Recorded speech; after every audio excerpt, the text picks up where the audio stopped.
Hi everyone, thanks for taking the time to watch. Today we're going to discuss something that comes up a lot with E-2 investors' visas, and that is, what is the difference between a change of status and consular processing, getting the visa through the consulate? Well, we're going to clear that up today because we get a lot of questions about this. It's something that there seems to be a lot of confusion on. Again, my name is Dan Nast. I'm an immigration attorney with Orlando Visa Lawyer, which is an immigration law firm located in Orlando, Florida, that provides services across the entire United States. Again, this is part of our E-2 visa video series. Just a quick recap, an E-2 investor's visa, like I just said, is a type of investor's visa. It allows someone to come to the United States while the visa is valid, live here while that visa is valid, work and build wealth on their own United States business.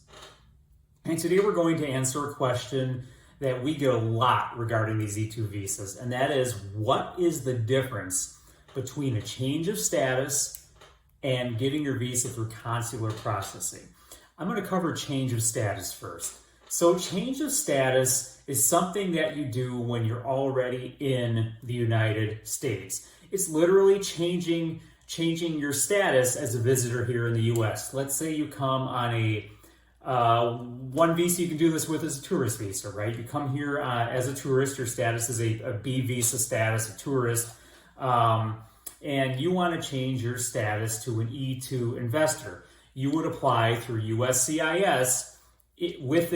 From within the United States, you go through the process, and USCIS would then approve your change of status. So, you do everything they want you to do. You have to go through their application process. You have to go through USCIS approval process, get them all the evidence. It can be complex, right? Because you have to get approved for this. Well, once you're approved, for an E-2, they'll typically let you stay in that status for up to 2 years. They'll issue you an approval on your change of status for, let's say, about 2 years.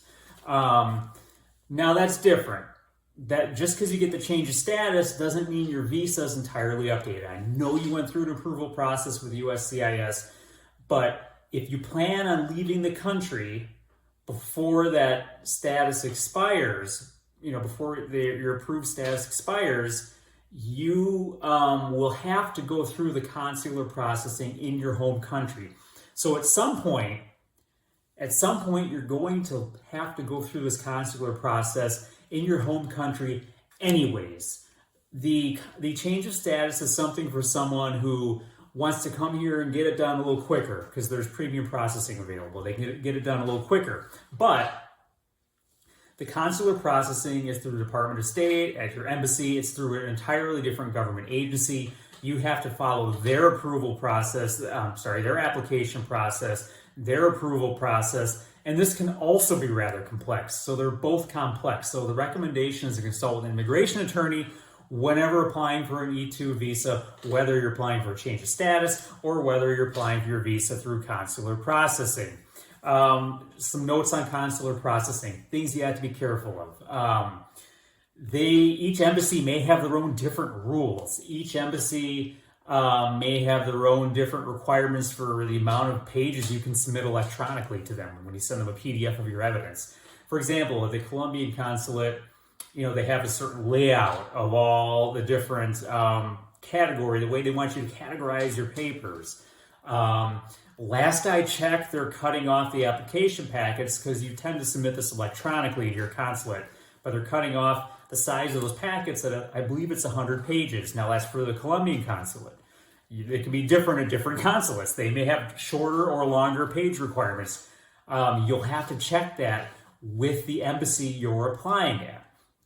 So again, like I said, change of status is something that you do from within the United States. It's something that you can do quicker. You can get going on your business as an E-2 investor quicker because you can apply for premium processing. Whereas on the other hand, you will also at some point have to go through consular processing in your home country at your embassy. And the embassy has a right to deny you as well. So you have to prove again that you qualify for an E-2 investor's visa. So it's always good to hire an immigration attorney for these processes. Again, you want more, be sure to click that link below. Want more information about E-2 Investors Visas, click the link in the description below. Schedule a free 15-minute call with us. We'll get you more information. If there's one thing I want you to take away from this video today is that there are two different processes. They're complex. You will have to go through both of them. And if you're thinking, let's say you're here on a change of status in the United States and you're thinking of leaving, get prepared. You should apply and get your appointment before you even go back to your home country, because otherwise, as long as your stay is valid, of course, because otherwise, you could get stuck there. You could get stuck trying to get back in. You'll have to wait to get an appointment time, and things are backed up with COVID. So, always plan ahead with these. Stay organized. Again, everyone, thanks for watching. If you want more information on E-2 Investors Visas, click that link below. Always consult with an immigration attorney when applying for an E-2 Investors Visa.